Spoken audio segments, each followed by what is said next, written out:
Hello everyone and welcome back to Magic at the Movies, the official podcast of As Yet Untitled, where I talk all things movies, TV shows and anything that takes our fancy that week. I'm your host Joe, and joining me as always is my co-host Robert. Say hello, Robert. Good afternoon everyone, or morning or evening, whenever you're listening to Yeah, this. it could depend, innit?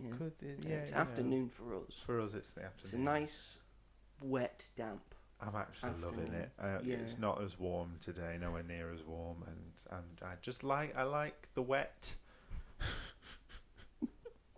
It's satisfying. It's all right, you know, in moderation. In All things moderation. are better in moderation. Yeah. If it just rained all week, then you get sick of it. Yeah, true. But you think, you know, we'd be used to it being British, and it's just Yeah. the norm. Which It makes very me rare feel- we get some.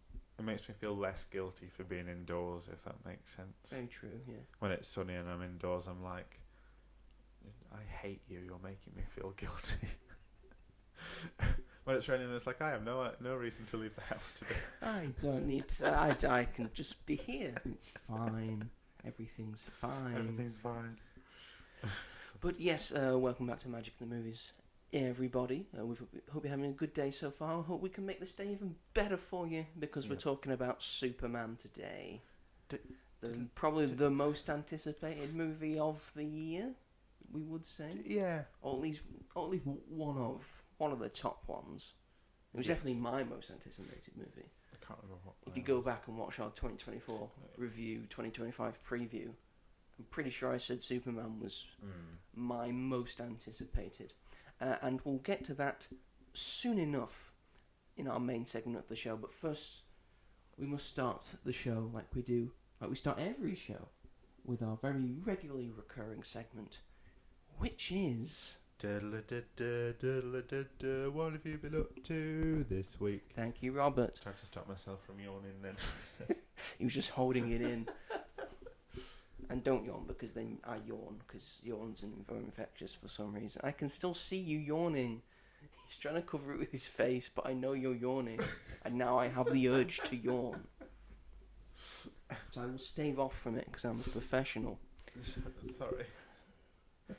So yes, this is the segment of the show where we talk about what we've been up to this past week, or what we are set to be up to in the weeks ahead. This could be watching a thing, reading a thing, doing a thing, a whole array of things that you could have been doing this past week or the weeks going forward. So Robert, kick us off. What have you been up to this week? Well, I finally got around to seeing two films that came out about 2 weeks ago, which I'm very late to the party to. Yes, he is. Well, you saw him. Which we've already discussed on this podcast, so it'll be brief. But 28 years later, and F1, saw it in a double bill because I was feeling Spicy. I wanted to get out of the house. Yes, I need to get out of the house. To be fair, I was doing two other things. Those films are still making money and still doing They are quite well. This past week, I think F1 made about 15 million in domestic box office, and 28 years made about 20 million. Oh, okay. So you know, it's still making, still going strong. For some reason, 28 years later has been considered a box office failure by some. I don't know. I think a lot of audiences reacted quite negatively to that. To which I say, what the fuck were you expecting? To be honest, what are you on about? I mean, I really, really liked this film a lot, and I don't know, I just find it weird that some people said that it just wasn't the film that they were expecting, because I watched the trailer again and I was like, yeah, I feel pretty confident that this is sort of what I don't see how you could call it a box office flop, considering that its budget was 60 million. And normally the idea is that you double that for marketing. Yeah. So let's say 120 million. It's currently on 138.4 million. Yeah. That's made a profit. It has made a profit. I don't know. I think it's been having quite big percentage drops. I mean, this is just from what I watch a YouTuber who reports on the box office every week, and they said that it's like 68% every week, and that's not good. You want to try and be around the 50s. if you're a blockbuster. But anyway, that doesn't. In fairness to it, a lot of things have come out since then. It has, and it's still in cinemas. Yeah, so. exactly. Like there's still quite a few showtimes for it. Mm-hmm. But I loved it. I think if I watched it again, I'd like it even more. Not like Leo, which has fallen off the face of the earth. That's really sad. That's upsetting thing. Yeah, it's upsetting. I didn't understand the ending until my friend explained it to me. What did you think the ending was about? I had honestly not a clue. I thought because that spoilers, we can talk about it now because we've both seen it. So spoilers for 28 years later. But if you haven't seen it at this point, then what the fuck are you on about? What the fuck are you doing? Why are you listening to it? It's the kid at the start. Yeah. I assume you understood that. No. It was called Jimmy. Yeah, I've completely forgotten. And he was at the start. He was watching Teletubbies, wasn't he? Yeah. And Teletubbies have 4 colours. Yeah. So through these 28 years, he's grown up. Mm-hmm. And remember that the UK is stuck in 2002. Yes. This all happened in 2002. So that's all people know. Yeah. Anything that's happened after 2002, any scandals that have happened, some things that have come out, have not come out in this universe. Yeah. So him and his buddies, who he is calling the Jimmies, all dressed up in purple and green and red and yellow, like the Teletubbies, and have the look of a famous at the time and now infamous kids television presenter, Jimmy Savile. Yeah.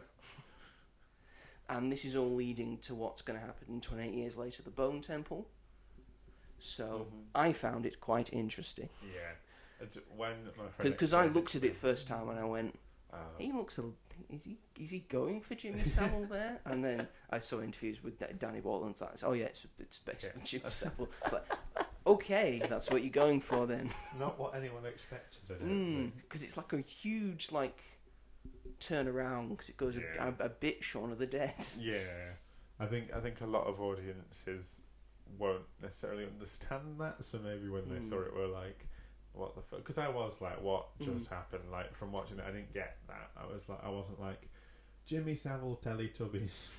I didn't even know it was the kid from the start until a little bit later. But that's just how I react to films. I'm not the biggest brain awake person. I think you tell it's the kid from the start because I think his dad, who was the priest, gave him his ring. Yeah. And he's got the ring on. Yeah. So that's how you probably. That's the subtle thing that you knew it's the same person. And the cross that's upside down because he's running away with it. Oh yeah, and the cross as well. Yeah. But I still didn't click. It doesn't click automatically for Rob. He has to be told. I did see the Jimmy things all the way through, like written on walls. It was like Jimmy's coming, like Jimmy loves you, that sort of stuff. I saw that and I was like, oh, but I'd forgotten that the kid was called Jimmy. So even though his mum screams, Jimmy loves you and Jim will fix it. Jim will fix it. Oh god, I mean, it's disturbing. It's meant to be disturbing. Yeah, that's the point. Yeah. So now I can't wait for what was going to happen in the Bone Temple, which apparently Cillian Murphy does have a role in. Yes, so a small role apparently. We'll see how that works out. And then F1, which I did really enjoy. I enjoyed it a lot, but for me, I was like, it was good, but it didn't do anything for me that was like, I was like, wow. I thought Brad Pitt was just playing Brad Pitt, which is fine. He's a movie star, that's what he does. But I'm just like, it's Brad Pitt in a car. Which those sequences it's a very fast good. car. Very fast car. Those could you not tell how fast the car was? It's a very fast car. Cars go zoom zoom. They go zoom zoom. You see them, they go zoom zoom zoom zoom all the time. I mean, they're not obviously going to make an F1 film that does anything more than what it did, because the whole point of it was to appeal to mainstream because of how big F1 is. I'm not an F1 person. So, but I would say if you watch the F1 movie and then you decided to give F1 a go, because normally F1 is not as, it's like, oh, this is like very dramatized for F1. F1's not normally like this. And then the next race after F1 came out was the British Grand Prix at Silverstone, and that race was fucking hectic as all hell. It was raining, people were sliding all over the place and crashing like in the movie. We had unexpected things, and an F1 driver by the name of Nico Hulkenberg had a sort of Sonny Hayes story, because after, I think, about 20 years and nearly 1,000 races driving in F1, finally got his first podium. Oh, right, okay. Oh, wow. God. And also his first podium trophy, because they had like a partnership with Lego, and Lego was making the trophies. Yeah. So his first podium, his first trophy, is made out of Lego. Oh my God. That's kind of like, that's the one that you'd want. That is the one I would want, because you can just build it up again. Yes.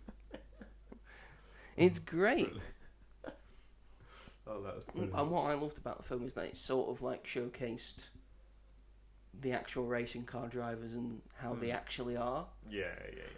Like Sonny Hayes has a few like things with a man called Kevin Magnussen, who is known notoriously for taking things a bit rough and not really like giving an edge. Yeah. Which is why he like has a lot of breakage points. Yeah. With Kevin Magnussen, and then him having like a tangle with Max Verstappen, who I think at this point is probably the best racing driver in the world. Right. Yeah. And just an idea of him trying to keep Max Verstappen at bay, and then Sonny just going, "Damn, this guy's good." and that whole thing of that look when to Dancing Interest from Lewis Hamilton. Yeah. I'm like, oh, this guy, Sir Lewis Hamilton, I'd take a bow. You've just taken all the aura from this man and put it onto yourself. So as an F1 fan, I loved it, but I could see why you would just think, oh, it's pretty good. But I enjoyed it. It did like the typical crowd pleasing sort of tropes, which is completely fine. But yeah, and then it was also a very James Gunn filled week for me. But also I've started watching Taskmaster from the start. So I finished the first. Doing from the very start. Are you doing it on Netflix or Channel 4? Channel 4. Netflix, you get through it quick. I know. There's no adverts. There's no adverts on my Channel 4 because I paid for it for Dance Mums. Sorry. Which also me and my mum yesterday finished the main run of Dance Mums. So what's gone on? We're having a Dance Moms Minute. It's been a while, folks. It's been a while. Dance Moms Minute. Dance Moms. Let's go through it. So me and my mum give us the lowdown. Season 7, episode 28. I want to say there is another season, but that took place after Abby Lee Miller had come out of jail, and after she had gone through her treatment for her cancer, which I think she had spinal cancer. I don't know why you're asking me. Walk. I can't why would I know? I know nothing about Abby Lee Miller. So yeah, so season 8 takes place later, and she's in a wheelchair, and she's just come out of prison. So did season 7 happen then? All of that shit happened, and then season 8 came around. So season 7's got a lot like of the events leading up to that. There's a whole episode about like an hour and 20-minute episode of Abby's last days before she goes to prison. Why did she go to prison? But I think it's tax fraud, something like that. She had like she had 2 like bank accounts, and I think she was secretly putting money into one of them and not like, I don't know how tax works, but not paying tax in that. You can account. tell someone who doesn't pay tax. And also it's easier for us in the UK because the government just does it all for you. Does it? You don't have to figure it out yourself. Yeah. So there was a whole episode about that, and I actually felt quite sorry for her. And in my review for that episode, I was like, "Don't make me feel sorry for this fucking bitch." And then the next episode happened where it showed like her last episodes like on the show with the girls, and I was like, "Oh yeah, she's awful. I don't feel sorry for her anymore." And then the last couple of episodes are about the girls trying to find a new choreographer. But like the main team, we watched their last episode yesterday. So for 7 years, 7 seasons, that was like the main team. Obviously, like the girls have changed over the years, but that team is now finished. I don't know if we're going to watch season 8 because I don't care about the new people. We love the old people. But yeah, it was just kind of weird. It was like, oh, it's just finished. It's like over the main thing. We did it. We did it. What do we do now? 7 seasons. Love Island, I guess. No. That's my mum's thing, not my thing. It used to be my thing very long ago. So you'll watch Dance Moms, Yes. but you won't watch Love Island. I don't know what it is about Dance Moms. I think it's because most of it is like produced. It's just so entertaining. As much as Abby Lee Miller's a horrible human being, she's iconic, and I'll never get tired of watching compilations. That's like saying Donald Trump's iconic, No, which he is in a certain way. You see him try and like claim the fact that he'd won the Club World Cup. Oh.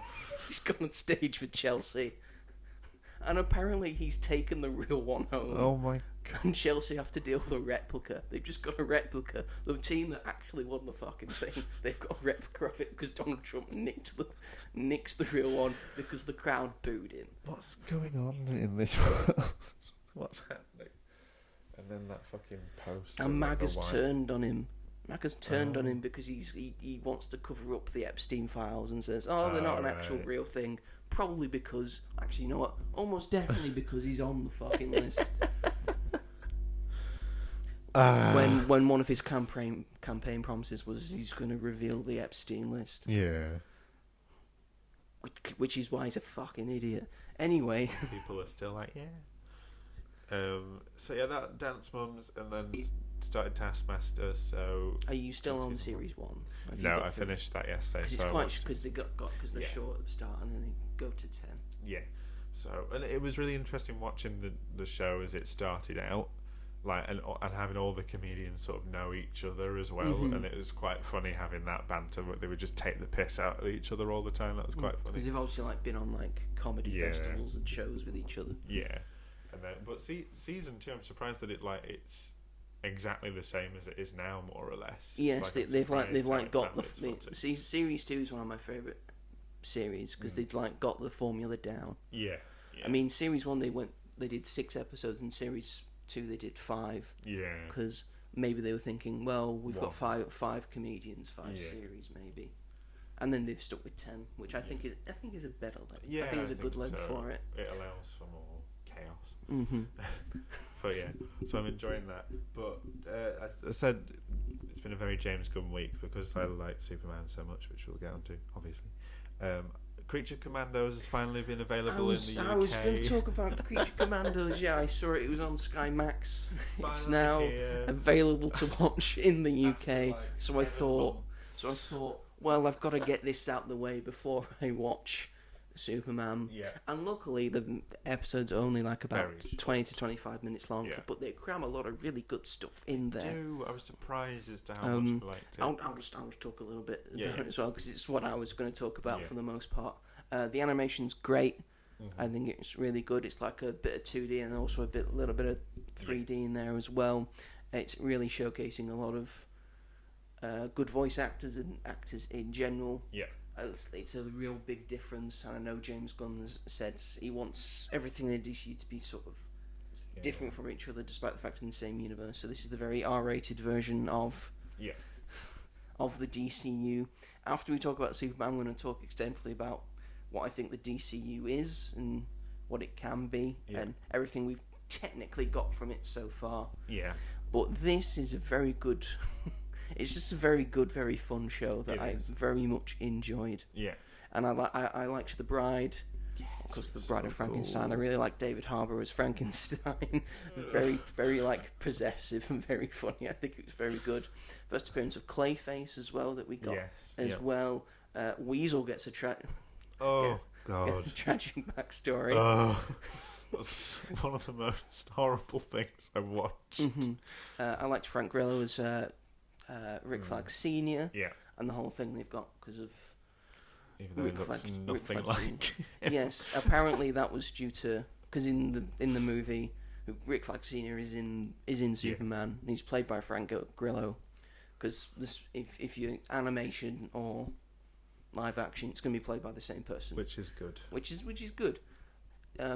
Yes, he has he doesn't have grey hair. I think apparently that was due to him filming different things, and he just didn't have time to be able to do his hair grey. But he has said in an interview that it is supposed to be grey, and it's my fault for being too busy. So I think if he's not busy and he's in the next thing and it's live action, believe his hair will be grey. That's fine. Maybe we'll just say he's going through a phase and he's trying to dye. He's dyed it. It was on a secret mission. And then he looked in the mirror one day and he just saw his son and he went, nah. Yeah. Never mind. Let's get the roots back.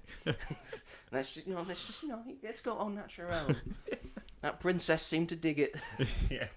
Oh my God. I also like Alan Tudyk as Dr. Phosphorus. Yes, so good. Because Alan Tudyk's such an incredible voice actor. Yeah.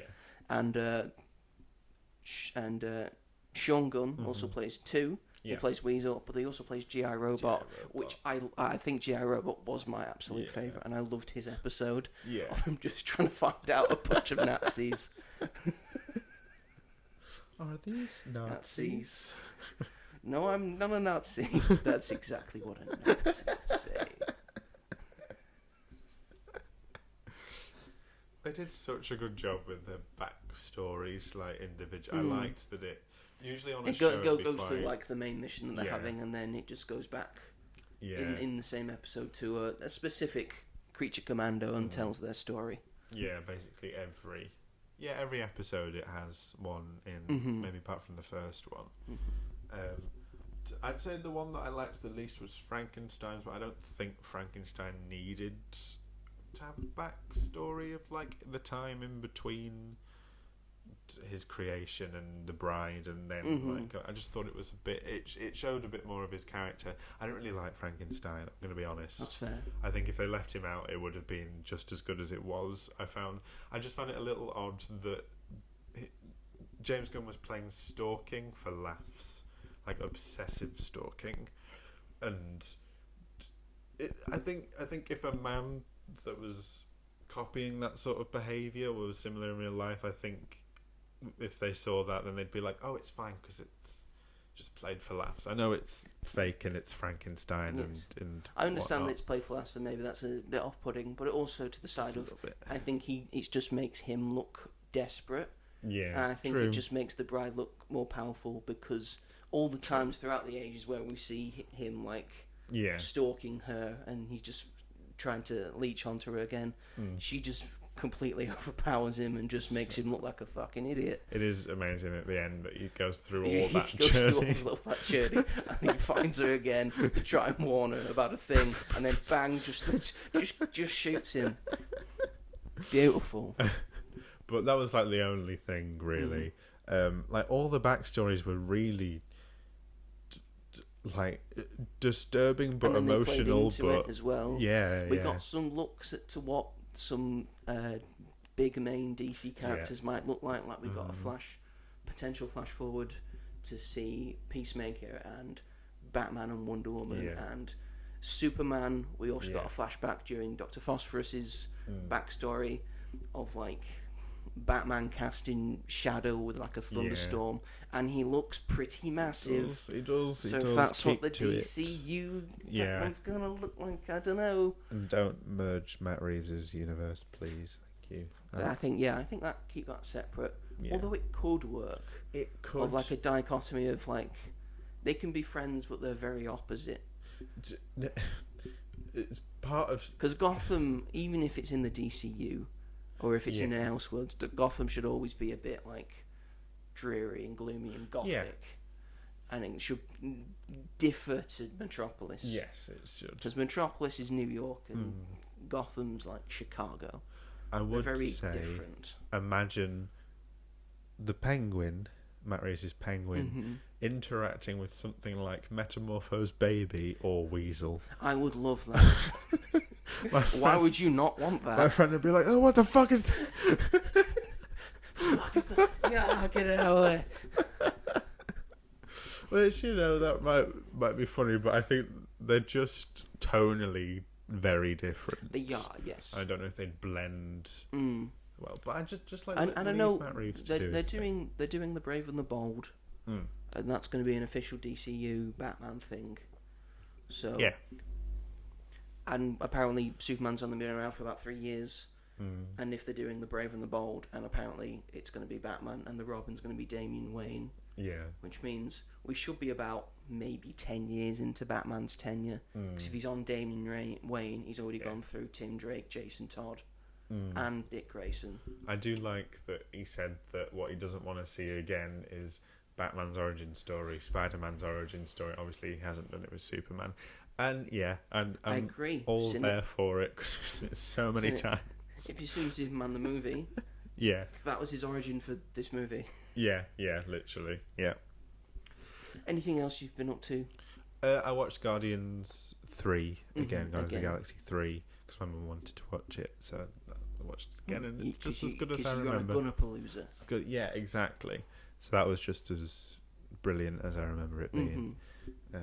So yeah, that's me. What about yourself, apart from Creature Commandos? Apart from Creature Commandos, I've not done much. That's fine. I've been watching a lot of musicals. Yes. In preparation for the other show that we do, The Greatest Things of All Time. Spoilers. That's what it is. So I rewatched Wicked. I rewatched All That Jazz. And I watched for the first time Rent, which is very good. It's very good. It's just very good. It's very good for a musical, and I'm glad it exists. Yeah.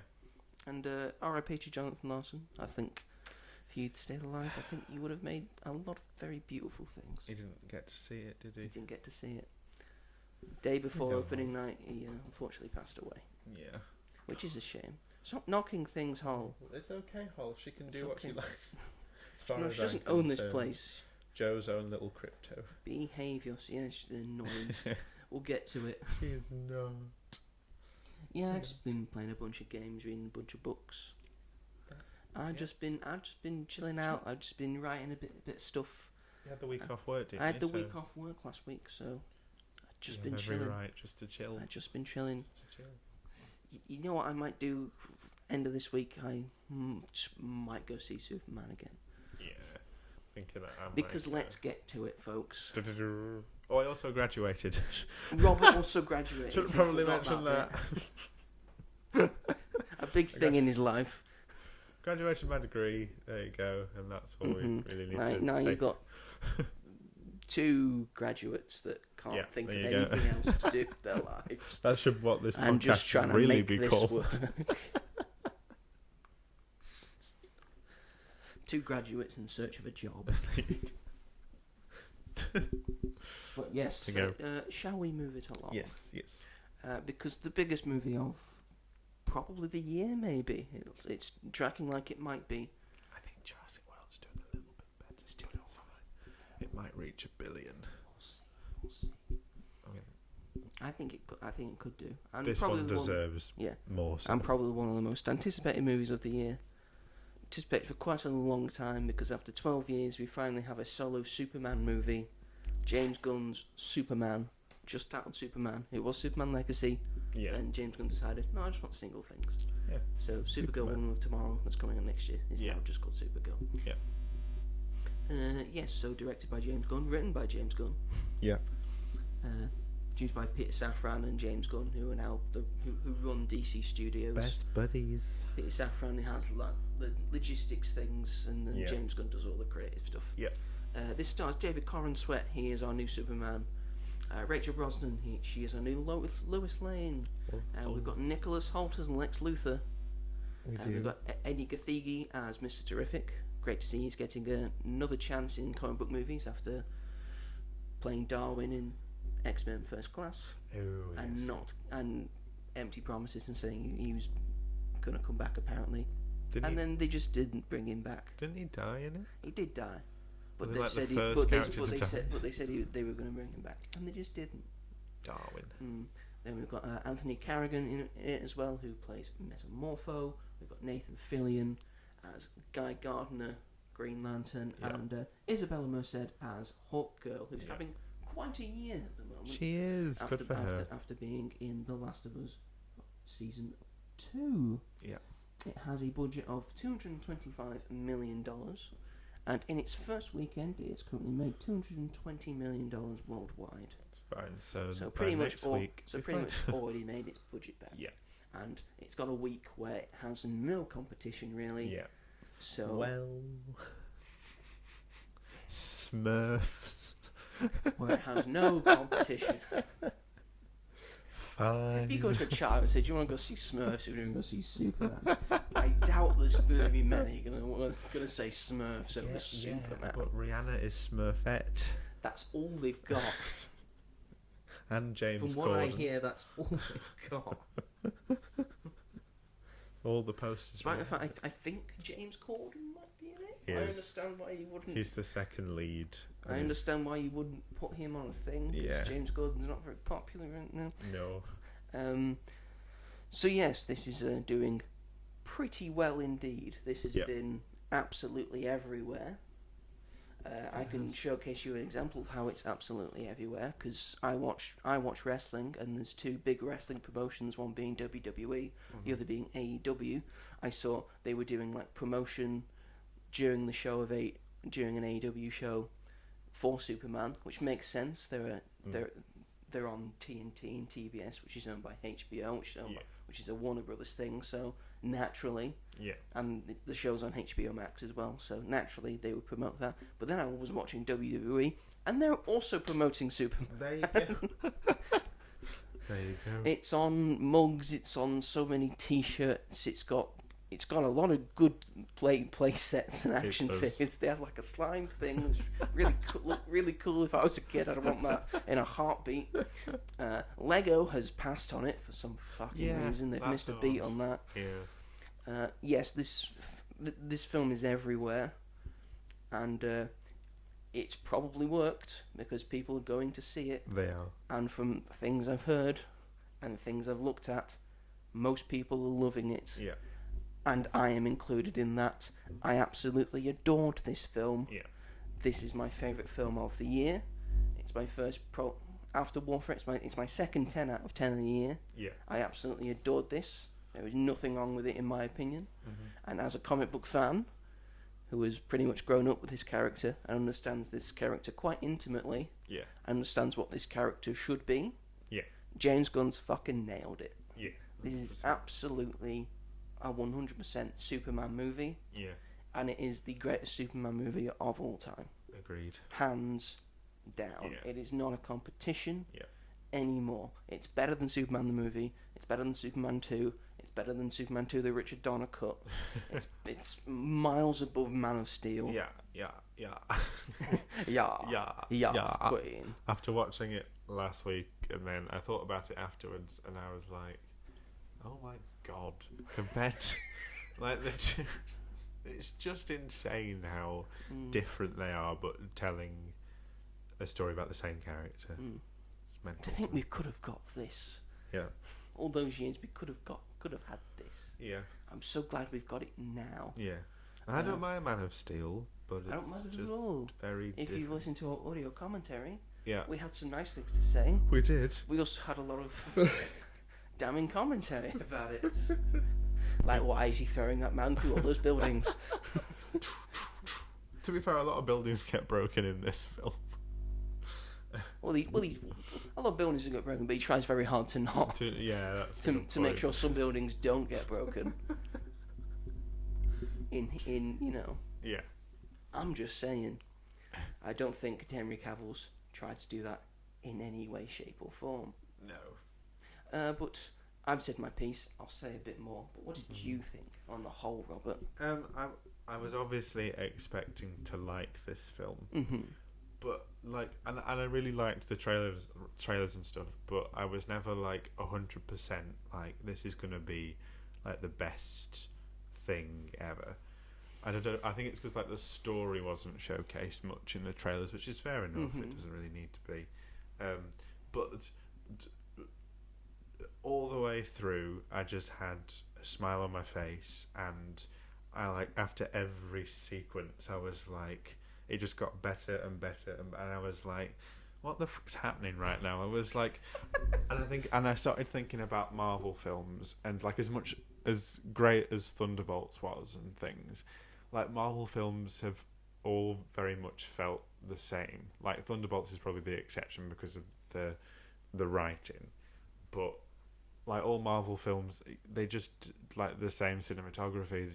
They've just all got the same feel to them. They've tried to have a certain style to all of their things, and sometimes that's for the better. So you feel like it's in the same universe, and you gravitate towards that because that's comfortable. Yeah. But sometimes it's better to be different and to show yourself out more, which is what this 100%. film really needed to do. That's exactly it. And I was like, I haven't seen a superhero film like this, like, ever. I think this is such a unique film, and it just does things so differently.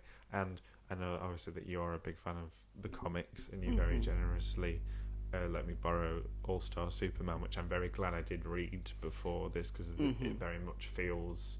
I mean, it is obviously the inspiration for this version, but the whole film feels like an 8 to 12 issue run of a comic. Like, you can sort of piece together like which bits would be an issue of each one, and I loved that about it. I loved that it felt like directly ripped off a comic book page. Before people like preview screenings, a lot of people saying it felt like an extended episode of a Superman the Animated Series. Right. And once I heard that, I was like, yeah.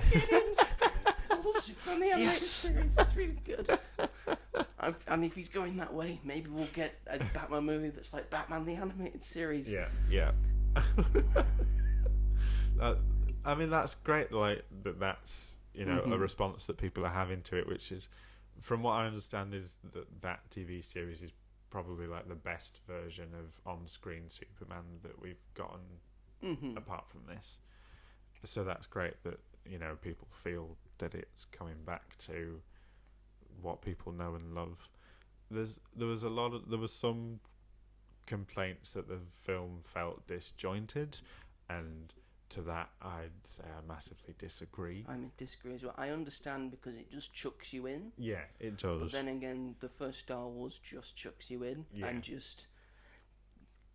Exactly. It has because the film, unlike a lot of films that have to like tell, don't show, and just have to like nurse you through the story and the entire film watching experience because it just thinks you're an idiot. Like the first Star Wars, and like this doesn't tell you what's happening. It has like a little blurb at the start to like keep you up to speed data to how we've got here. Yeah. But then throughout the rest of the movie, it just says, keep up. Yeah, exactly. Keep up, enjoy yourself. Yeah. And also if they'd shown his like origin story, then one, it would take away from one of the reveals later in the film, I think. But also, like, I genuinely think that people would have been like, I've seen this before.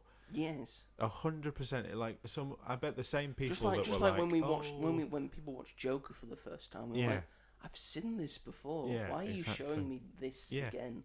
And that wasn't even necessary for that film. Yeah, no, exactly. So the same people that were complaining about that, I guarantee, would be, if they showed the origin, would be like, I could just go back and watch these two other versions, film versions of the exact same story. This character's been around since 1938. Yeah. He is one of the most iconic characters in all of fiction and in the world. His symbol is the third most recognizable symbol, just below the Jewish star and the Christian cross. This is how well known this character is. You do not need to show the origin again. No. Everyone fucking knows it. Through countless movies, countless TV shows, countless comics, countless animated shows. Yeah. People know this story. Yeah. You do not need to show it again. Exactly, 100%. Because you had read comics beforehand, but you knew and even before you like watched a Superman movie, I imagine you sort of knew about Superman. Yeah. Like, he's an alien from another world. He was sent over here, looked after by farmers and all that. That's the origin. That's exactly what you need to know, and people do know that. That's cemented in my head. We got the screening that we went to. We got given a free comic. Cool. Which was, do you still have the comic? I do still have the comic. What was the comic? The first issue of All-Star Superman. So I was like, I've already read this. But you've got. I've already read it. I do have a copy of it. Comic of it. So that to Cool. my friend, I was like, "I've already read it. But you read it, but you don't I know own what it happens. because I don't own it. That's true. So now at least you've got the first issue of it, That's a good point. and now you can go out and find the other 11. Other 11, maybe not. Oh, okay, that's a shame. To be fair, when I was flicking through it, I was like, I don't remember this, but I definitely have So to. a while ago, it was the first issue. But that was a nice little addition. We didn't have to pay any extra for that, so that was nice. Wish I got a comic. Well, you should have gone to the 7:30 showing. What showing did you go to? Went to the 3:30 one. 3:30. Well, I mean, you got to see it earlier then, I guess, by about 4 hours. I wanted to see it. You wanted to see it? That's fair enough. I would have, but it was on the same day as my graduation. Like, we would have had the whole day dedicated to it, but never mind.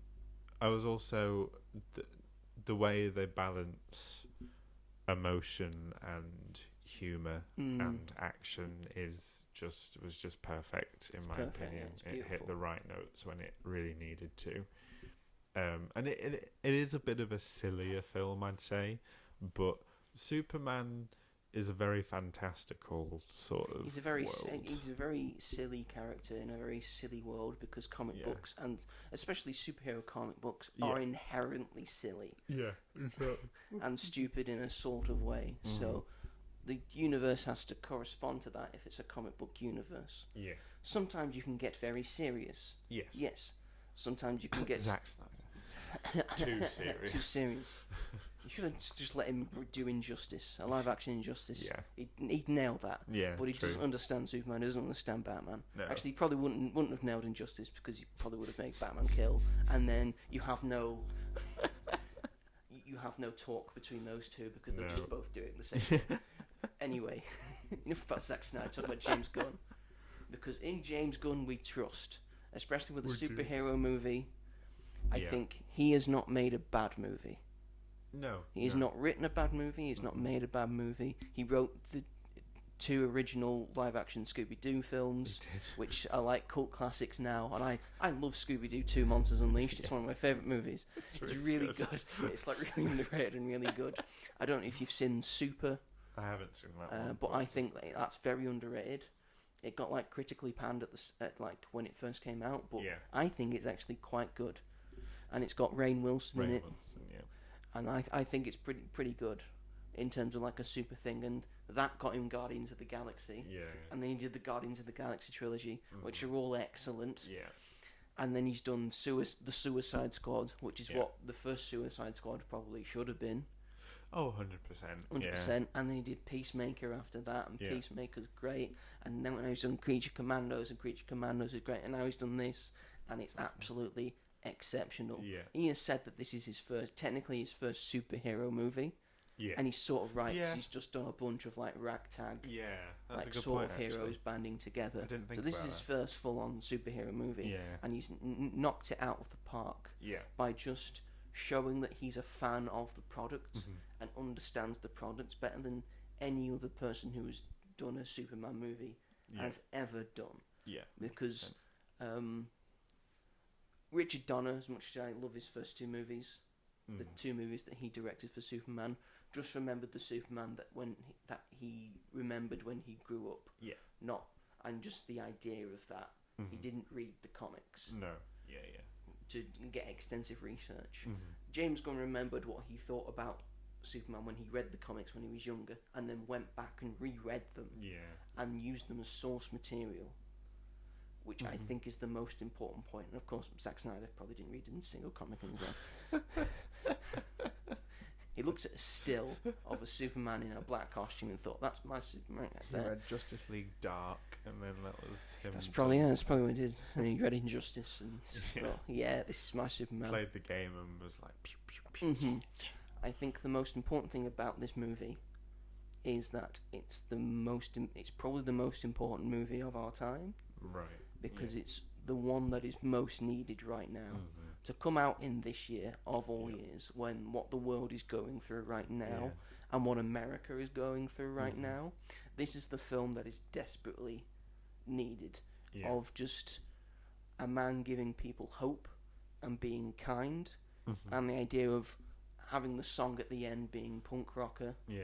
And I'm a punk rocker, yes I am. And the idea of it being attached to Superman, just a very kind man who just wants to do the right thing. Yeah. And just the idea of the whole message of the film that being kind is punk rock. Yeah. If you want to be punk rock, be kind to each other, which is what the world sorely needs right now. Just a little bit of kindness. 100%. Yeah. I think it actually made me cry in that sense, which I cry at everything. Everyone knows. Oh, he's a big softy. I can imagine during the talk between his dad and. It wasn't that. It was around that. That didn't make me well up, but it was the scene, which I think is in the trailer. It's when the children in, I can't remember what the country's called. It's a made up country. It's a made up. It's country. 2 made up countries. The DC is full of just made up countries. Yeah, but it very much reflects obviously what's going on at the moment, and it's when the kids pull up his flag and they're clinging on to it and they're crying and they're like saying Superman, Superman, and that because it was literally right out of today. Like, I know like our world doesn't have a Superman, but like that's their hope, and that just made me, it was like, and you know, and because he's just obviously such a kind person, which even like there's like little moments in it which you just saves a squirrel. That was like my favourite scene. I was like, oh my god, that could not be more perfect. He takes the time to save a squirrel. He does, and the way he like puts it on the floor, he doesn't like, you know, just drop it. He gently places it down. That was James Gunn, a lover of animal rights. Lover of animal, definitely. Which is heavily showcased in Guardians 3. Yeah. And is quite well showcased in this one with, again, the squirrel, and with what happens with Crypto in this as well. Yeah. Oh, yeah. Yeah. Oh, Crypto. We'll go through some of our favourite characters and moments, shall we? So much. David Cornsweet, perfect Superman. We don't get a lot of Clark Kent in this. But the Clark Kent we do get, I think, is very Clark Kent. Yeah. And very much is like it's a difference from Superman. Yeah. Which 100%. Is a good thing. And then we see like him just becoming like Clark/Superman at home when he's with Lois. And it's just like a sort of like amalgamation between the two. Yeah. Which is sort of what Clark Kent is. Rachel Brosnan, loved as Lois Lane. I thought she was fantastic. Yeah, and she's got the finger on the pulse. Yeah, and she don't take no guff. No, it's just a lot of sugar in her coffee. A lot of sugar in her coffee, like an insane amount. Like, are you okay, Lois? I don't know. She's not. I don't know. She's Lois Lane. Yeah, it's fucking brilliant. My standouts. First, loved Jimmy Olsen. I thought that's just Jimmy Olsen. That's Superman's pal, Jimmy Olsen. Yeah, I understand why people are clamoring to have like a spin-off with Jimmy, and just the idea that he's such a heartthrob with the girls and all the girls adore him, and he just like, I just can't. Yeah, I'm trying to do my shit. I can't be dealing with this right now. The Justice Gang, I thought, were all pretty good. Yeah, I liked Nathan Fillion as Guy Gardner. Yeah, especially when he had like a standoff with Superman. That felt very comic books because they've got like a little rivalry between each other. Yeah, Ispomo said as Hawk Girl didn't get a lot to do, but I think she has one really great scene. Yes, which nearly made me applaud. But you're right, she's which one? Where she crashes through a certain office, grabs a certain man. Oh yes, that was very fun. I enjoyed that one. And her little and her just poking that big guy's eye. Just kept banging it. And I think the standout of the Justice Gang, and like probably the standout side character for me, was Eddie Gathagi as Mr. Terrific, because he just felt like Mr. Terrific. And I'm so glad he had another chance. Yeah. And he just seemed, because in the comics he's the third smartest person in the world in the DC universe. It's him, then it's Lex Luthor, then it's Batman. Right. Okay. This guy is incredibly intuitive. Yeah. And in the comics, he's like the only one that like sort of Batman trusts with a world-ending threat. Like if there's no one else, if Batman can't do it, he knows Mr. Terrific's got it. Right. Because he is just human, like Batman. He's just human, but he's just incredibly smart. Yeah. and he's got such a cool look as well, He does. and just a cool does. style that's like really exuded through the performance. Yeah. And just the point where he just says, "I'm Mr. Goddamn Terrific." I just loved so much. Crypto as well was just an adorable psychopath. He was. It's based off James Gunn's own dog Ozu, which he says is the worst dog in the world, and you see it because if his dog's like that with superpowers, yeah, you would think that's the worst dog in the world. He's a bit too jumpy and a bit too bitey. But it makes sense. And just wants to play a lot, I think. It makes sense why in the end, like whose dog he actually is. Yeah, because I think this was spoilt by James Gunn beforehand, but it's not Superman's dog, it's Supergirl's dog, and he's just looking after it while Supergirl's away with stuff. But yes, there were so many good moments. I liked the big kaiju fight of him trying to like keep it in the center and trying to get it away from people, and like guy on creating mittens creating mittens so he can touch it. So I was like, you need to get that over here. I'm creating mittens. I'm creating mittens. Just whacking it in the eye repeatedly with a machine that like he creates that claws the eye open it up and then just thumps it. Die. And then Superman saying, we could have taken it to like a big intergalactic zoo, like he doesn't want to kill it. He's trying to just put it down and just... And they have like a thing with that, but then they have a reunification and all that stuff. I like the moment. Again, there's the good moment with Mr. Terrific and Lois Lane infiltrate like the Luthor Court thing. And there's a great needle drop. Of 5 years later, I think the song's called. That's just a really good moment of Mr. Terrific using his T-spheres. Again, he just throws balls around, but there's a lot of balls and they're very cool. And it's just really, really good. It's just a really good scene. And the final climactic scene with Superman versus Ultraman, I think, is very good. Yes. And just like the conversation that at the same time he's having with Lex Luthor. Yeah. We also haven't pointed out Nicholas Holt's Lex Luthor. What a despicable man.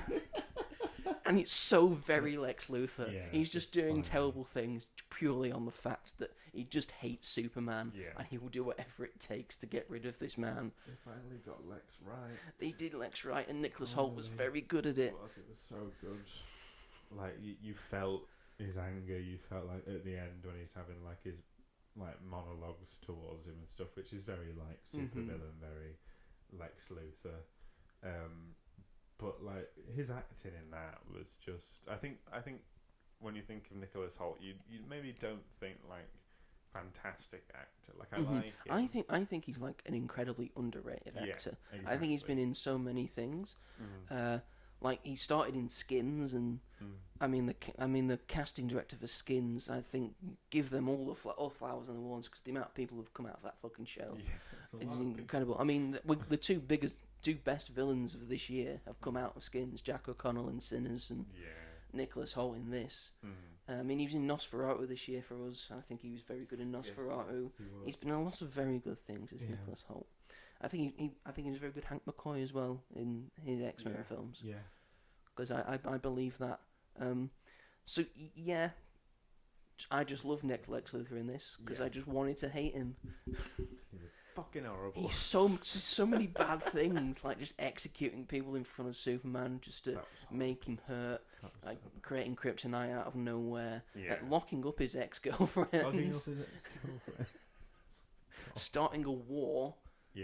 Just to distract Superman and to get him bad publicity, putting a kaiju in a populated area that could kill lots of people.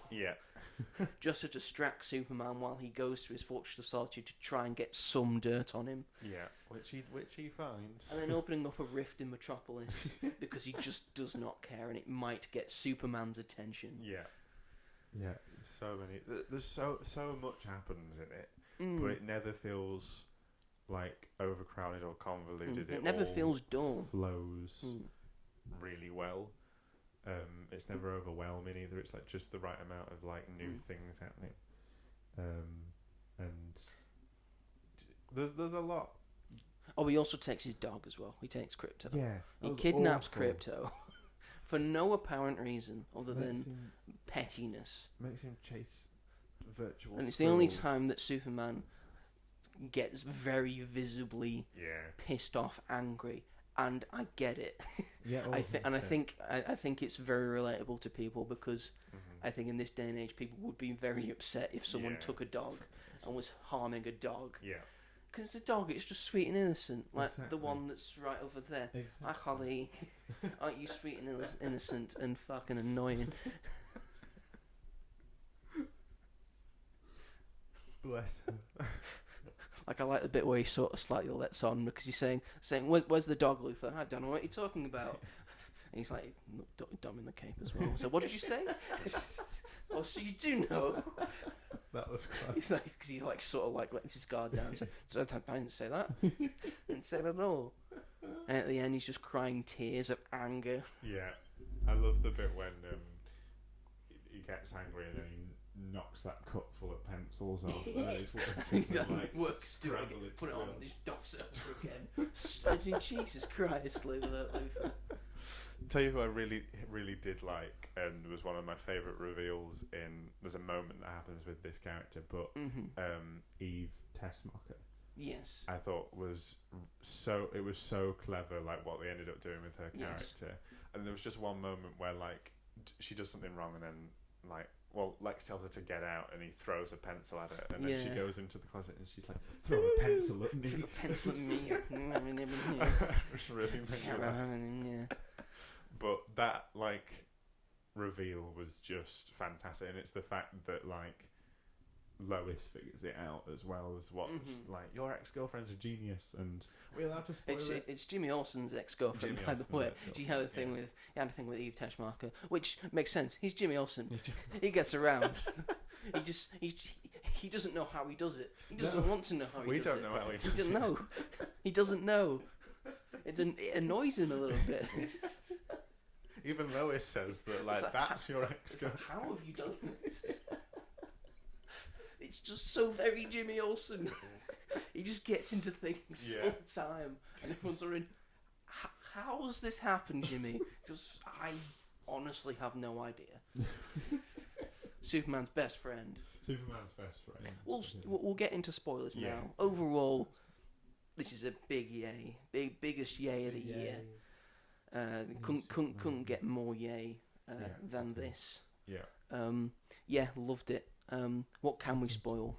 Well, but that reveal with Eve Tessmacher is, you think that all the way through that she's just been taking these random selfies because she's like, she's sometimes they are just random selfies. Yeah. But sometimes she's put some of Luther's plans in the background of the selfies. Yeah, and Luther's plan because she's not as dumb as she looks. Exactly. So then she manages to send all this information off when Lex gets annoyed at her, and I felt really bad for her. It was when she was like, and then it all crumbles down on Luther because he thinks, "Oh, you've beat me, Superman, but I'm still a big time thing."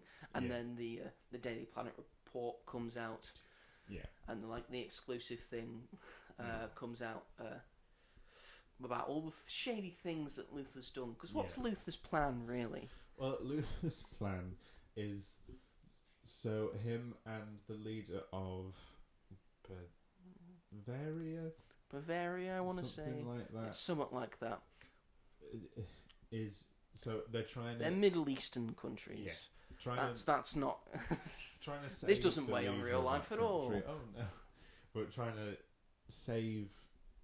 Sort of, I don't know how to explain it, but make it not seem like the leader of that country is trying to take over the other country, like covering it up. They've put it in the media as sort of like Fox News media as them trying to liberate this country from a dictator that just isn't there. Yeah. But and this country defending against a country that Lex Luthor is armed with his like state of the art weapons, and that country's got sticks and stones essentially. Yeah. So he's trying to create like a new technological sort of haven for people that want, his team. And then he's going to turn the country that they take over into Lutherian. Yeah, I think they've gone for a version of that.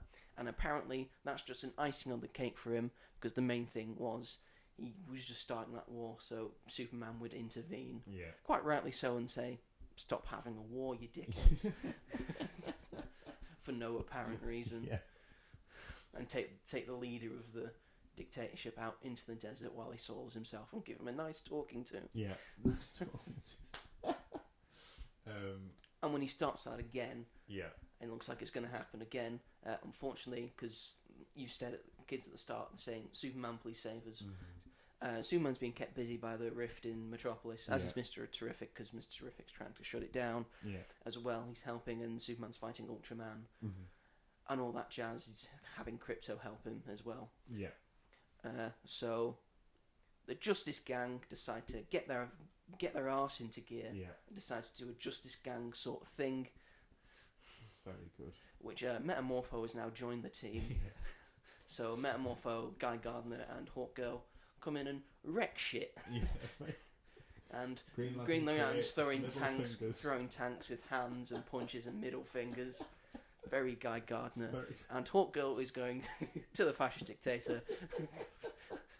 And he says something to her whilst like she grabs him and like flies him high above the city, and he says something like, "You're like Superman. You're not going to kill me." Yeah. And Hawkgirl's like, "Bitch, I ain't Superman." And then drops him.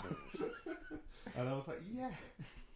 I wish someone could do that in real life. And there's a running joke through the film that only Guy Gardner's calling it the Justice Gang, because they've said, it says in the blurb that for like hundreds and thousands of years they've had metahumans and superhuman beings, and before this we have had the Justice Society of America. And it seems like we've had Batman for a little bit, and we've had superheroes for a little bit. We've only had Superman for about 3 years. Yeah. So they are in their hangout is the Hall of Justice. The Hall of Justice does already exist, but it was like the former home of the JSA. Yeah. So the JLA, the Justice League of America, or I assume they'll go for just the Justice League. Yeah. Because I think calling it the Justice League of America, I don't think would do well at the moment. No. And they haven't come up with that name yet. No. So it's just Guy Gardner, Mr. Terrific, and Hawkgirl. Yeah. And only Guy Gardner's calling it the Justice Gang, and they was like, "No, I don't want to do that." So then, when Metamorpho helps at the end, Yeah. it's like, I don't think this guy should join the Justice Gang. Because And he's ugly, because he's basically. ugly. And the Metamorpho goes, "Justice Gang, that's a cool name." And Guy just goes, "You're in." Hawkgirl just rolls her eyes. Oh God. There is I think the biggest spoilery plot point that we could talk about is to do with Clark Kent or Kal-El's family. Yes. Who was sent to his rocket, and he's got a message, but it's damaged, and the message that he has seen, he said gave him what he was supposed to be as Superman. All the stuff is truth and peace and all that. But when Lex Luthor is trying to find dirt on him, he finds the completed message, which apparently Jor-El, Kal-El's parents sent him to conquer the place. Yeah.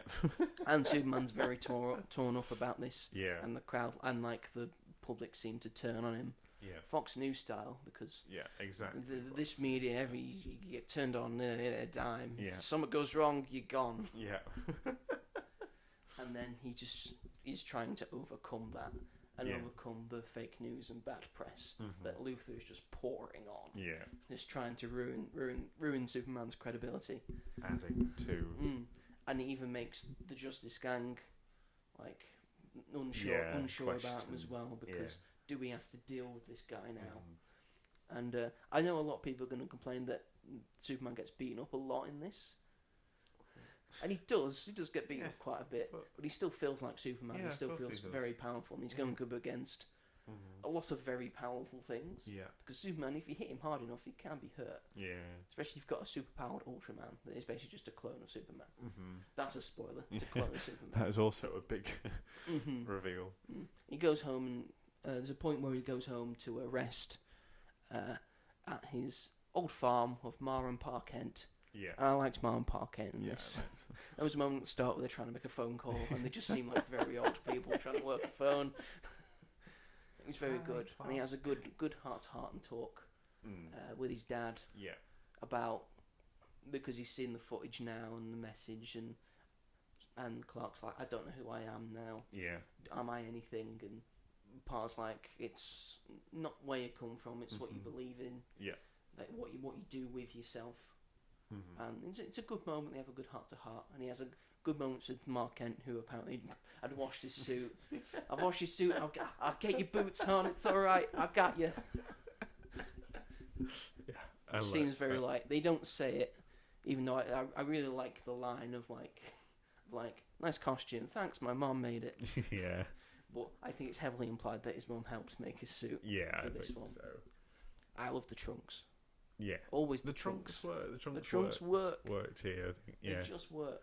Did you get the Naked Gun Liam Neeson I saying? did, yes. Yeah. I did get the Naked Gun Now thing. prepare to watch a man fly around in his underwear.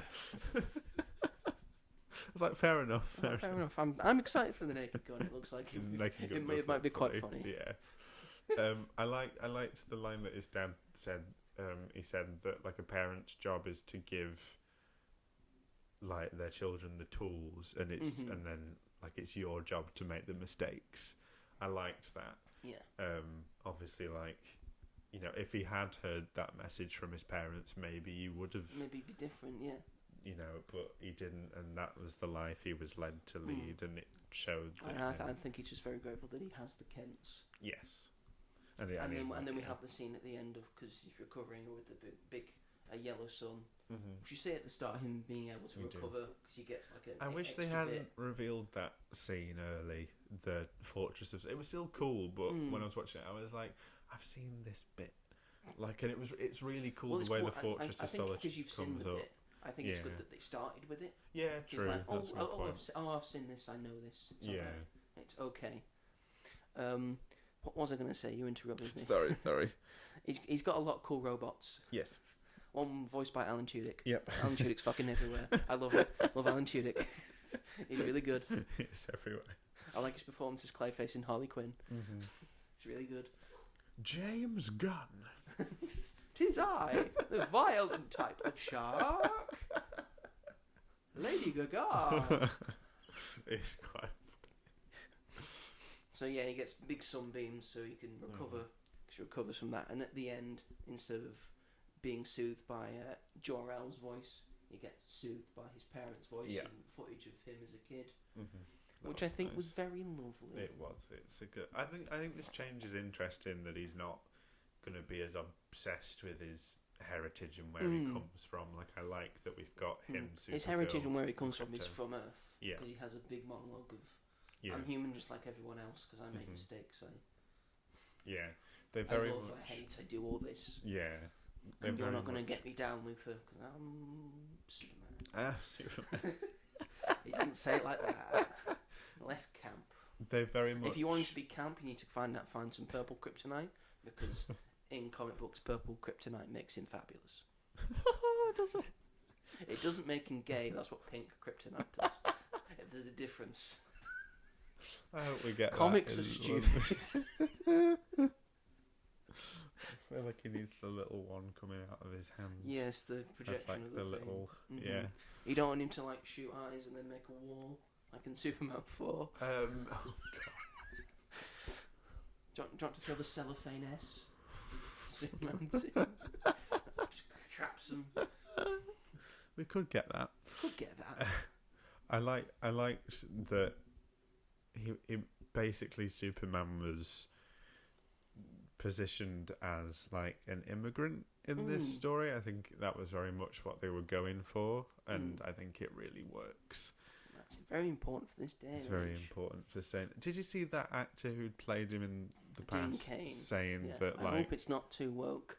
And then someone brought up scenes that he was in, sort of the same things. Yeah, exactly. So it just be quiet. Like, these people coming back and like people that have played the same character and like are giving their opinions, like always negative. Like Peter Davidson chiming up about Doctor Who all the time really pisses me off. Shut up, Pete. Because he was really against Jodie Whittaker, and then he was in her final episode, and I was like, he doesn't deserve to be there. He was against it when she was podcast. Anyway, we're not talking about Doctor So Who. let's change the tune all the time. So yeah, but I think that really works for this. I mean, it's very rooted in our reality today, and people that are sort of denying that, I think, are It's very comic-looky, but also very rooted in like Yes. problems that are going on. And it works, you know. In the world, like the war between Ukraine and Russia and Israel and Palestine and Gaza and all that, and the immigration thing, not just in America but in the UK as well, and a powerful dictator just controlling everything. And I think what makes this stand out is that we now have like a fictional superhero to stand up against the supervillains of reality. Yeah. So we're not surprised by supervillains anymore. We're surprised by superheroes because they don't exist in reality. No, that's a good unfortunately. Point. Yeah. Loved it. It's perfect for me. I also like the monkeys. The monkeys. The monkeys that, who are trolls. I thought that was funny. There's a lot of weird things in that thing. Like he uses genius to do some very odd things. Yeah. Like open a rift that could open a black hole. What's wrong with you, Lex? But I liked his building. It was almost like he knew that it was going to happen, and then he has the office that comes out. Contingency plans, I'm just gonna read up some things that I saw online of like certain things, and then I'm gonna look at letterbox reviews. As well. So just gonna read some of these out. I think encapsulate what Superman is about and what it's supposed to be. So I saw this on Instagram from Jay Towers, who wrote a thing about Superman. He says, there was a little kid today at the theatre, maybe 6 or 7. He jumped up on his seat, pointing his arms in the air every time Superman did something heroic. He laughed and cheered for Krypto. He pretended to fly out of the theatre with arms forward. I thought, wow, this is what the movie experience is all about. He's completely untainted by the past and knows nothing of our adult gripes and opinions. That kid will grow up and be hooked on Superman long after we've gone, and that's something to celebrate for this character. So it works for kids as well. Yeah. It's not just thing, it's too woke, it's too political. Kids don't care. This kid loved it. Exactly. I imagine lots of kids loved it. Yeah. I think there was a lot of kids in my screening that also loved it as well. And a lot of adults that were like raving about it as well. We were sat next to a father and son that both had Superman t-shirts on, and that just made me go, oh, I didn't say it to them, but in my head I was like, oh, isn't that nice? There's another one I saw on Facebook. I know, forgive me, I've still got it. It's linked to my Instagram. Yeah, true. This is from Joe Man, who put, Black Panther is woke, makes $1 billion. Barbie is woke, makes $1 billion. Sinners is woke, makes $365 million, which is on like a $50 million budget. Yeah, Superman is woke becomes the highest grossing Superman movie of all time. It's almost like the opinions of the loudest bunch of miserable, seething, pearl-clutching crybabies on Earth don't actually reflect anything. True. Yeah. Because I think this movie is revealing the bad people for who they are. Oh yeah, exactly, 100%. Like, if you have a problem with the way Superman presents those and goodness, things, then I think that you've got a problem. Yeah. And my final one I saw on Threads. Yeah. By BMG Aquino, I want to say. I went in expecting a superhero movie. I came out realizing that this new Superman film whispers a quiet rebellion. Kindness is punk rock.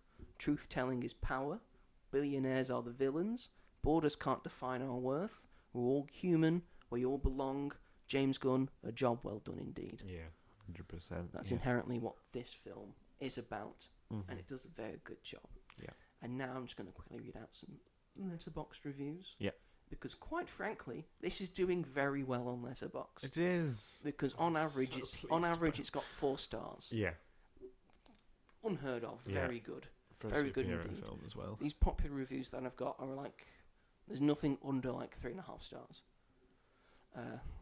We got from Justin Wu 5 stars. Oh my God, call me Gal Gadot the way I don't know how to act right now.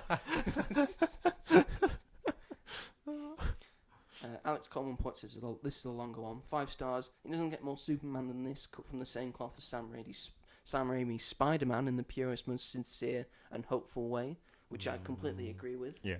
Because Sam Raimi had like a sort of like comic book like heroic feeling, which for the time was needed because after 9/11, this is very much needed. He ends that. I'm not going to read it all out. He says, "I need the whole load now. DC is back." Yeah. 3.5 stars by Fancy Fish 2099. Lego Batman prepared me for this exact moment. Yep. You see it. Relic Thadon, 4 stars. Who said selfies are useless? Yeah. And that's pretty much all I've got so far. But a lot of very positive reviews. Mm-hmm. I've seen some negative reviews, especially one from The Guardian at some point. Oh, I for some reason. know. And I read it, and he's like, "Well, you don't understand this, do you?" No. Did Empire give it 2 stars? I'll look that up. And they gave Megan 2.0 4 stars. Yeah, but the guy and the guy Peter Bradshaw, I think he's called, is the film reviewer for The Guardian. Right. He gave 4 stars to Jurassic World, Right. but he gave 2 stars 2 to this. stars. I don't know. No. Empire magazine. Because that would be... Stupid on Empire's I part. do bet that sometimes the editors go like, "No, you should have... we should have sent someone else out on this review." Why have we sent him? Don't send him. Unless I've made that up. Reviews. He might have. I don't know. No, Superman, 2 stars. Oh. Who reviewed it? Sophie Butcher. See, but they also gave fantastic... I'll never forget this, but they gave Crimes of Grindelwald 5 stars. And I mean, I was thrilled about that. So I used to be like, Empire gave it 5 stars. Doesn't matter. But like, they wrote an article when the newer one was coming out, and they were like, "Despite our 5-star rating, these are the things that are wrong with the last entry." You continue that while Holly, my annoying crypto dog, just barking. I'll see what that's There might about. be squirrels out there. You need to put Holly in a cape. She'd love that. She would have little Holly the Kryptonian dog. Yeah, so I think... I mean, obviously, it kind of shows that with magazines that they're not biased, I guess, if there are unpopular opinions and star ratings, which I guess is kind of good, but out of all films, you'd sort of expect this to have... Because the majority of people have given it strong... I think it's like mostly like 4 stars and stuff like that. I'm not reading through the whole review. No. There's like a snippet, like a quotation from it. It says, "The final act sinks into CGI chaos." That's most movies these days. Well, yeah, but it's a superhero film. And like the snippet at the end, like the summary, I'll read out. David Cornsweet takes on the blue and red mantle admirably, and glimpses of Gunn's signature sense of fun shine through. But a lack of humanity, originality, and cohesion means the movie around them just doesn't work. I think that's bullshit. I think that's bullshit as well. I think Lack of humanity. And I think other critics agree, because I think it's about 85% on Rotten Tomatoes, basically, and 96% audience score. This is a big movie either way, and I think big movies doesn't matter what some reviewers say. It just works for them anyway. Mm-hmm. So yes, Superman. I think we all enjoyed it. Yes, very much. I want to see it again. I want to cap this off by just quickly talking about what the DCU is right now. The DC universe, cinematically at least. Yeah. Because this is technically the first. This is technically the first feature film we've got from the DCU. We've had the official start of it was Creature Commandos. But you could say that the start of the DCU was the Suicide I don't Squad. understand why he's not saying it is. I really don't. It's from because the I same think if thing. he says that, then everyone goes, "Oh well, he's just picking out all of your stuff."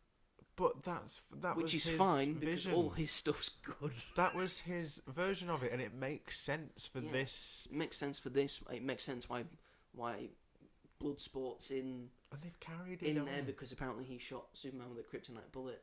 Yeah. So, and that would make sense in like the 3 years that Superman's been around. That this Superman makes sense with Peacemaker. But it's like in Creature Commandos, just they take reference a few scenes it. out of Peacemaker season 1. It all makes sense. But it doesn't. You can't. This is the thing. Like you can't. I don't understand how it's not, because in Creature Commandos they literally mention Project Starfish. So I think it is. And Weasel's in it. But I just think it's not official.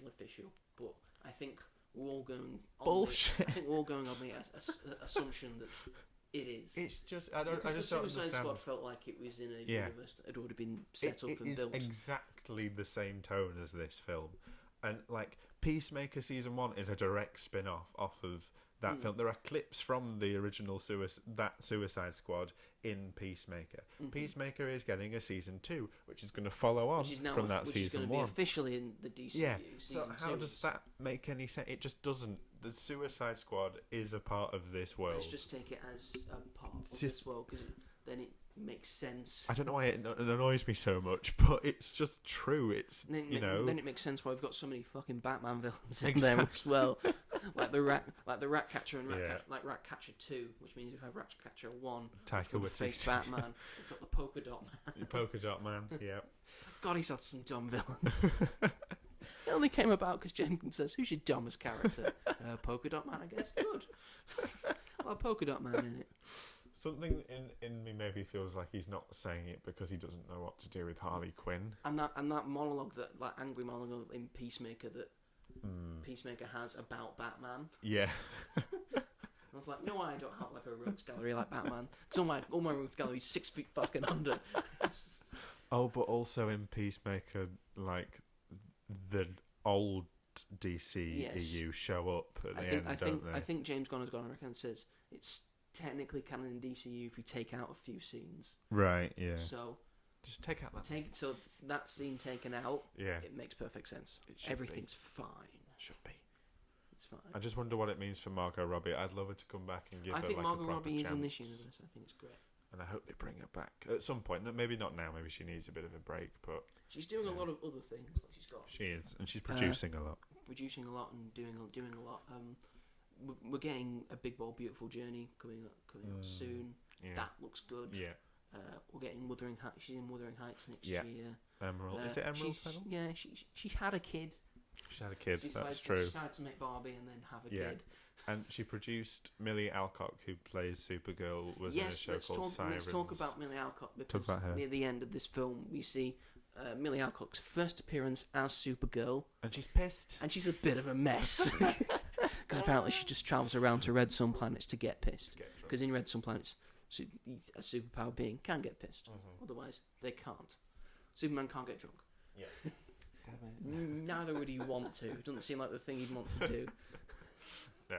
There is like a comic where Batman creates a thing where a red sun thing where he can just carry and he can just be human for like a day. Right. So Clark wants to try it out so he can have a beer essentially, and then he just gets blackout drunk and then wakes up with like with his superpowers back, but he's still hungover. Oh, okay. So then he still has to go out and then go out and be Superman, but he can't. But he can't really fly, so he still has to just leap tall buildings in a single bound. And then a couple of days after, he says, "I'm not doing that again. I'm all right. I'm not doing that again." Super drunk. Most people who don't drink now do. Yeah. Not doing that again. I'm trying to look up future DCU projects. So Peacemaker season 2. We got there's an Amanda Waller show. Right, so we're getting a Swamp Thing. Swamp Thing. I forgot about that. We're getting The Authority. Yeah. I think either might be live action or animated. I think it might be animated. The Brave and the Bold, which will be a Batman and Robin thing. Mm-hmm. Supergirl, which stands Superman. Yeah. We're getting a Booster Gold. Yeah. Thing. Lanterns is coming out. That has been filmed. Yeah. Apparently Nathan Fillion's gone. But apparently gone that's not in it. A lot. No, it's in the DCU. Oh. I read something that said it wasn't in it. No, I think it is, because that's Nathan Fillion's in it, Nathan Fillion's in it, this guy Gardner. Yeah. And that's why I was confused. In that we're also getting Hal Jordan and Jon Stewart. Yeah. Again, Waller. We're getting a Waller TV show, which I think makes sense. Yeah. It's on the slate for Batman 2. That'll be an Elseworlds thing. Clayface. Some more series of Teen Titans Go. That's also Elseworlds and animated. We're getting another Blue Beetle thing. Oh, I didn't know about that. Which is not related to the original Blue Beetle film. We're getting a Clayface sort of horror film. Yeah. Which in like the first phase they're calling gods and monsters. I guess, you know. Yeah. They have to have because they've got gods. Well, we're going to have monsters now. Yeah. Have to have some monsters. I'd love to see Creature Commandos in live action. Just putting that out there. I'd love to see I The think Bride. I think we will get some. And bring Nina back. Bring Nina back. So You sad. bastards! Oh. Why did she have to die? It just got worse and worse. Just because she didn't have a superhero name? Leave her alone. She was called Nina, and that's fine. Again, I think he's already sort of announced they're going to do a Superman 2. They're building up to do a Justice League movie. They're trying to do a Sergeant Rock movie, which Daniel Craig was going to be in, but then Daniel Craig's left now because they've got a new different thing. I like the fact that James Gunn says we won't move ahead with anything until we've got a script. Good. Which is what you should do. And he's gone up and says, oh, we're not having such a great... People say we're having a good run, like scripts and stuff, and getting things out, but I've had to turn some things away, and some things just aren't ready yet, and they're not good. So these are the things that are good that have got through. So Supergirl's got through. That's been filmed. That's going through post-production now. Lanterns is going through post-production now. They're going through pre-production and sort of production of Clayface. Brave and the Bold, getting there. Matt Reeves has just sent in The Batman's Part 2. Thank God. There is talk of doing Constantine 2 with Keanu Reeves. I think still wants to do it. Right. Again, Peacemaker Season 2. Yeah. And it's a very different one that has been announced and I think is still sort of been working on. I don't know if it's the script's fully through, but Dynamic Duo. Is that the puppet one? That's the puppet / animated one with Nightwing and Red Hood. I Grayson mean, and Jason Todd. We'll see what that's like. I don't know when that's based because they say it's Dick Grayson and Jason Todd, like two Robins. I think there's an image of it somewhere. But are they both Robins, or are they both, or is Dick Grayson now Nightwing and Jason Todd Red Hood? Because if we're going off the DCU, it's going to be in the DCU. Apparently, it is. Oh. Then we're going off the Brave and the Bold, and that's going to have Damian Wayne in it, and he's the fourth Robin. So these two should really be Red Hood and Nightwing. But if it's told through puppets, maybe it doesn't matter. It's intriguing that it's being told through puppets, and I think that's many people excited, and that's the difference of like doing things differently. So and maybe I'm Creature very Commandos excited season for this. 2. Yeah. I want to Creature Commandos season 2. I'd like that. It's well please. set up for it. I would like that. Peacemaker season 2. I'm very excited for. I still need to finish the first season. Yes, you do. Please get on that. I will. After you've watched all the Daredevil, because you have seen that, right? I finished Ironheart. If that. It's close, but no cigar, because you still haven't watched Born Again. And we're getting Born Again season 2 next year, and we still have to do that. I'm very bad and then the Punisher special presentation, you won't understand that. No. And you probably might not understand Brand New Day. Don't say that. I'm looking out for you. I'm looking out for your Marvel cinematic experience. You are, but I'm a little marvelled out, I think, at this point, to be honest. DC's all the rage now. I'll obviously be there for Fantastic Four. History is repeating itself. In the 80s, DC was back. Yeah. They were doing some good shit. Yeah. And DC might be back, and apparently they've got 10 years lined up of good shit. Yeah. Good and different shit. Good and different shit. Yeah. So I'm very excited.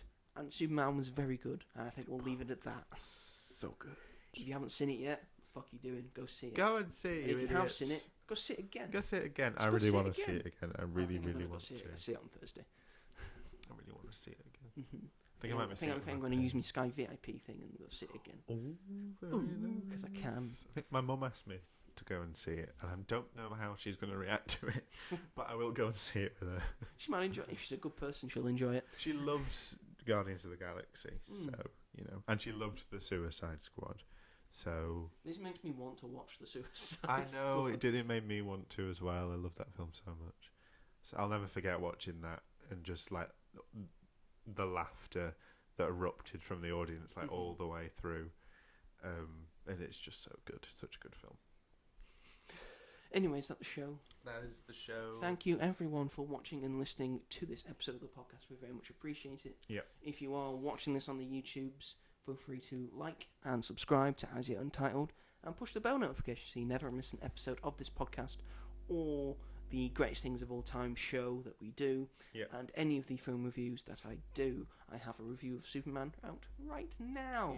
I get very excited about it. If you want to listen to a commentary of Man of Steel, then a lesser Superman Superman film that we talk through, and you just have it on in the background as you watch Man of Steel. I don't know why you'd want to watch it now. It's like you're watching it with people. Yeah. It's for the loners out there. Speak for yourself. No. That's exclusive on Spotify, by the way.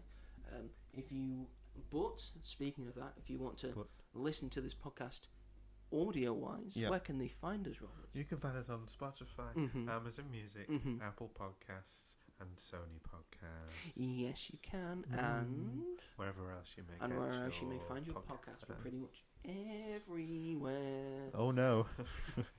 Watch out! If you want to reach the show or get in contact with the show, we're on Blue Sky, which again is like Twitter but nicer. It's the Superman of Twitter.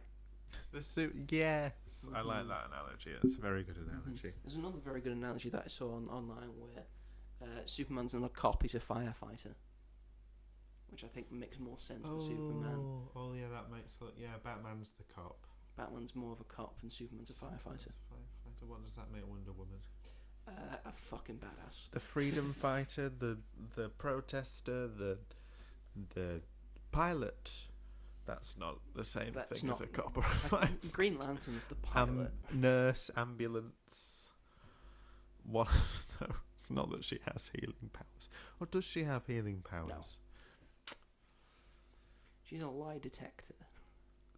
A barrister. She's got the lasso of truth. Lasso of truth. A barrister. A lawyer. We're calling Wonder Woman a barrister. A barrister. So we've got a cop, a firefighter, and a barrister. That's the trinity, is it? Well, she's an archaeologist, isn't she? Yes. So, Diana Prince is. Prince is a biologist, not biologist, archaeologist. Someone asked me beforehand, what's the Mount Rushmore of DC? Yeah. And the first three are quite easy because you just go Superman, Batman, Wonder Woman, and the fourth one is harder for people to figure out. Mm-hmm. But for me, I think it's very easy because the fourth one's The Flash. Despite what people think about the movie, and the person playing him in the movie, The Flash canonically is the best. And if you look at like the Justice League core, he's one of the few people that is actually a superpowered being. And Batman, no powers. Why does Aquaman? Superman, an alien. Wonder Woman, a god. Martian Manhunter. Again, another alien. Green Lantern has a ring. The Flash is the only one who went through like a superhuman transformation. Mm-hmm. That's true. And he's really good. He's really cool. Love the Flash. Anyway, we're on Blue Sky. We're at magicatthemovies.bsky.social. If you want to contact us personally, I am at TheMightyJoe888 on Instagram. Robert is Rob G. Hall on Instagram. If you want to contact with us on any of those, leave a message, a nice message. Could be a bad message if you're feeling inclined. We'll read it out and mock you endlessly. Oh, of course, yes. We'll read it out. If it's a nice message, read it out and say, what a lovely message. What a lovely You can ask a question about a thing, Q&A. If you want us to cover something, especially on the podcast, we'll make sure that happens. We'll do it. Next week, a different thing. Smurfs. I'm not watching it. You can watch it. I'm not watching it. We should do an episode. I might watch Friendship, which is the new comedy with Paul Rudd in it. Smurfs. Friendship. Friendship. Smurfs. Sorry, Hall. Always put his foot down. That's going to make me want to see Smurfs. I don't even know if or when I'm going to see that either. You probably won't. I might do if I'm bored one afternoon and I'm seeing something in the evening. You're always bored. That's true, I am always bored. That's the film that if that film was on streaming, I would watch it like the day it came out. Mm-hmm. But since you have to go to the cinema to see it. I just like animation, that's all. That's the reason. Yes, we may be covering some different movies. Something else that might come out. Yeah. We'll see. We'll see. We'll see. We can't cover Happy Gilmore 2 because that comes out the same fucking day as Fantastic Four for some reason. Happy fucking Gilmore 2. Yeah. We don't need a Happy Gilmore 2. We don't, but we'll see how it is. I really like the first one. I do. It's really good. It's funny. We'll see. Whatever. Well, who knows? Anyway, thank you everyone for watching and listening, and we will see you all in the next one. Bye. Bye, bitch. Does she say thanks, bitch, or bye, bitch? Who? Supergirl. Bye, bitch. Bye, bitch. She's going through some shit. She's going through shit. She's allowed. I can't wait for her to see her go through that shit in her own movie. Yeah. She's a wreck. Directed by the same person who directed Cruella and I, Tonya. So that's pretty good. Yeah. I, Tonya's great. And I hear Corella's pretty good as well. Can't believe you haven't seen it yet. I'm busy. You said you weren't at the start of this episode. I was busy doing other things rather than watching Cruella. I was watching musicals. You've got until Supergirl comes out to watch Cruella. Fine. You'll like it. Fine. A lot of people saying, why is she like that? Because she's a teenager when Krypton blew up, so she's seen some shit. Fucked up, yeah, exactly. She's fucked up, yeah. It's fine. Anyway, thanks everyone. Take care. Bye. Bye.